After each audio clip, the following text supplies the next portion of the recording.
তো বন্ধুরা, শীতের একটা নতুন রেসিপি নিয়ে আসি। শীতকালে অনেক ফেভারিট এই রেসিপিটা। কি শীতের নতুন সিম আসে, তো সিম দিয়া, তো আমরা সিম কই, আবার কেউ সই সই সই, আমরা মানে গ্রামের বাসা সই কই।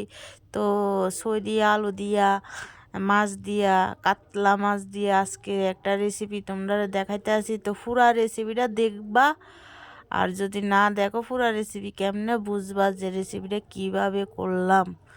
তো দেখো, প্রথমে আমি সুইডি আর আলুটিরে কাইটটা টাইটটা রেডি করে লাইছি, আর এদিকে মাছও সুন্দর করে কাইটটা ধুইয়া টুইয়া আনছি। আন্না এদিকে তেলের মধ্যে, গরম গরম তেলের মধ্যে মাছটিরে ভাজ্যা লাইতে আসি সুন্দর করে।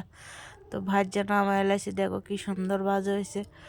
তো ফর করে সবজি মাছ নামাইয়া রাখা দিতে আসি।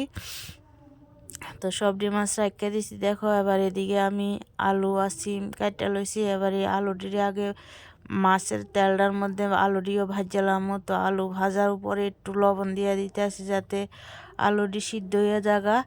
তো ঢাকাও দিয়ে দিছি, দিয়া ঢাকাটা উঠাইয়া আবার একটু হলুদের গুঁড়া দিয়ে আবার লাড়াচাড়া দিয়ে দিতে আসি সুন্দর করে।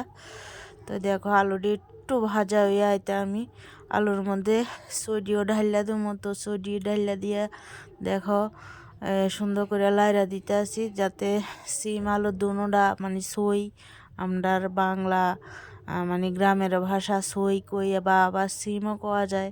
তো সিম আলু আমি ভাজ্যা লাইতে আসি সুন্দর করে। দেখো, তো সিম আলু ভাজা হয়ে গেছে। তো এদিকে কড়াইয়ের মধ্যে তেল দিছি, তেল দিয়ে পাঁচফোড়ন দিয়া মশলাটা দিয়ে দিছি। তো মশলাটার মধ্যে আছে জিরার গুঁড়ি, ধনিয়ার গুঁড়ি, হলুদের গুঁড়ি, লাল লঙ্কা গুঁড়ি আর অল্প আদা বাটা দিয়া, আর অন্য কোনো মশলা দিছি না। দিয়া দেখো সুন্দর করে মশলাটা হয়ে গেছে গা। তো আমি ভেজে রাখা সই আর আলুটিও দিয়া দিছি, দিয়া সুন্দর করে এখন কষাইলাম, সুন্দর করে কষায়া একদম লাল লাল করে কষাইয়া নেবো ভালো করে।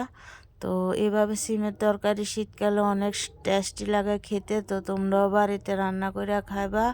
আর আমার ভিডিওটা যদি পছন্দ হয় একটা লাইক করে দিবা, আর আমার নতুন চ্যানেলটা সাবস্ক্রাইব করে দিবা।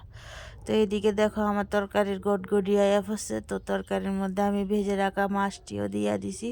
দেখো কি সুন্দর গট করতে আছে। আর এদিকে কাঁচা ধনিয়া পাতাও দিয়ে দিছি সুন্দর করে ছিড়াইয়া।